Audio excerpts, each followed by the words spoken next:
The Argos have the week off. Ryan Dinwiddie is here, Argos head coach. Ryan, welcome. How are you? Good. How you guys doing? Thanks for having me. Very good. Oh, our pleasure to have you. So I guess right off the top, what is the Chad Kelly update? Well, we actually got him full go practice today. It was a light day. We didn't do much, but he was cleared, got his final X-ray, so he's cleared for full contact. And then now we just got to see, how it's gonna look, right? I thought if he does too much, it gets fatigued a little bit, so we're not quite there yet. But I would say maybe he dresses this week, but I'm thinking more next week.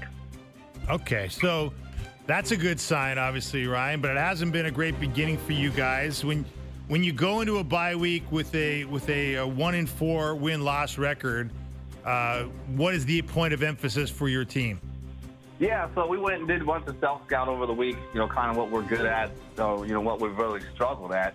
So we've been pretty good in the green zone, but, first down production on offense isn't there. Too many second longs, and, and then that second medium range, we're not converting that well either. So, we got to find ways to stay on the field, obviously take care of the football offensively. Special teams, we might bring some guys in. We're looking at that. We got some guys that just, aren't very good at special teams. We need to have some guys that can do it. We're losing Jack and Brian. We need some veteran leadership over there. So looking at that. But, defensively, we looked at, every time we scored on offense, 9 out of 10 times we've given up a score. So we're not playing complementary football. So, I preached on we got to get some turnovers. We got to take care of the football, main thing. But we got to clean up some of the penalties as well. So, Ryan, obviously, there's no secret you guys had a lot of turnover throughout your roster, but most notably perhaps on defense. I mean, what's the grace period that fans should allow that there's going to be hiccups, there's going to be adjustments when you've got so many new guys on the defensive side of the ball, and what are you expecting in terms of improvement from the group going forward here? Yeah, I don't think there's ever a time amount on it, right? I think, from the week one, we got to be playing good football. We always want to play good football for our fans, but obviously we want to win football games, right?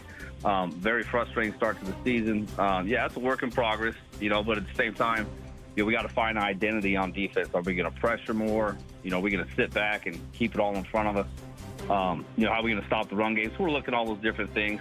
We've had some injuries over there as well, but that's no excuse. We feel like we got enough pieces to win football games. So we got to find an identity. I think we're going to be more aggressive, maybe a little bit more nickel to cause some disruption in pass protections and getting 3 linebackers on the field. We have a good linebacker crew. And, offensively, we got to find ways to run the football efficiently, that second and short and on first down, right? So, averaging right around 2.8, I think, a carry, that's not getting it done. So, I don't care who's new, who's not. We got to be doing a better job.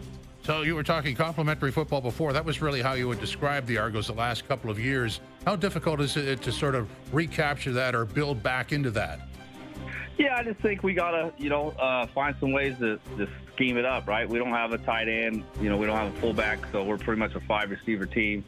So we got to find ways to, get completions, ball in certain guys' hands. Is it a screen? Is it just a simple hitch? We got to find that identity offensively. And, that thing is in the past, we ran the ball really well, and that set up our play actions and our down-the-field throws. And so most of them have been dropped back to Coxie. We got to find ways to, be able to push the ball down the field in our play action game if we can run the football. So, Ryan, you guys will be facing the Alouettes when you get back to action on Thursday. Alouettes started out really hot, but they've dropped a couple. What have you seen from that team, and what challenges do they pose into Week 7? Yeah, I think the quarterback was lights out when he was playing. His athleticism, to be able to play off script, which we're missing with Chad. Most of the good ones in this league can. So I thought he made plays happen even if they weren't there, right? McLeod, I don't think played off. I watched all the games. They didn't have the production that they had in the weeks prior. And defensively, they give you fits, right? They do a lot of different personnel groups, but a lot of similar structures, but just enough different that you got to spend a lot of time on pass protections and those things. So, again, we got to find a way to run the ball on them. When we beat them, we've had good success running the football. There's been a lot of quarterback injuries in this league, Ryan. I mean, you played the position yourself. What do you make of it? Well, I just think it's a physical game, and quarterbacks also got to know how to protect themselves. I think we could say what we want about Bo, but he's pretty creative and not taking hits, and it might get him off the field from time to time. But he makes a business decision. I think some of these younger quarterbacks don't quite view it as that. They're trying to establish themselves, but there's times to be smart where you're not taking unnecessary hits. So. Yeah, I think, because kind of in the last few years, you've seen the injuries across the board, and, the league goes out of their way to try to protect the quarterback. So sometimes it's football and it happens. That East, I think if I was talking to somebody in the preseason, we were wondering, where the weak spot would be. Not that at this point there is one, but Montreal 3-2, Hamilton 2-2, you and Ottawa 1-4. It has kind of a different look than you may have thought. Yeah, no doubt. I think, Montreal at first was like, whoa, wow, we're not even going to be able to catch them if we get hot now, similar to last year. But, we're just taking it one game at a time. Like I've been saying, the guys 1-0, that's all we can focus on. Don't look at the standings so much. Understand we're 1-4. We got to get hot here soon. We can't just be dropping games. And it ain't getting any easier, right? We got Montreal on the road, and then we got Winnipeg back-to-back, right? So, if we can get through this stretch here with some good football and at least win 2 out of 3, I think we'll be in a good spot. If we win all 3, we're in a really good spot.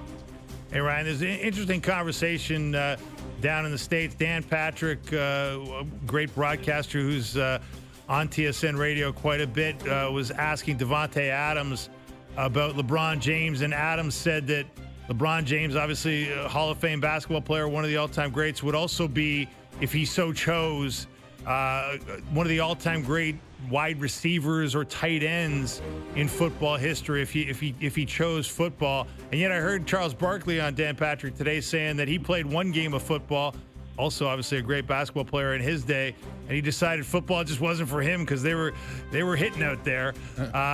What do you make of this idea that great athletes on the basketball side could be football players, or is there kind of a football toughness that maybe some of them wouldn't have?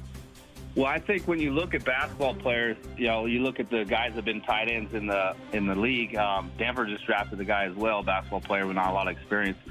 They're big body guys, so they can fit in the tight end position. But you look at their basketball film, or they're grinders at that, right? And a lot of times they had good careers because they did the little things, diving for balls, loose balls, stuff like that. So they show them physicality, box out players, play defense. But when you see those guys, they're obviously not good enough to make it to the NBA. That's why they kind of look into football, right? So I think those are good examples with Antonio Gates. He was kind of like that. Now LeBron, with Barkley saying that, it was a different game when Barkley was that age, right? Right. LeBron could probably last in the NFL, in the CFL at this day and age because it's not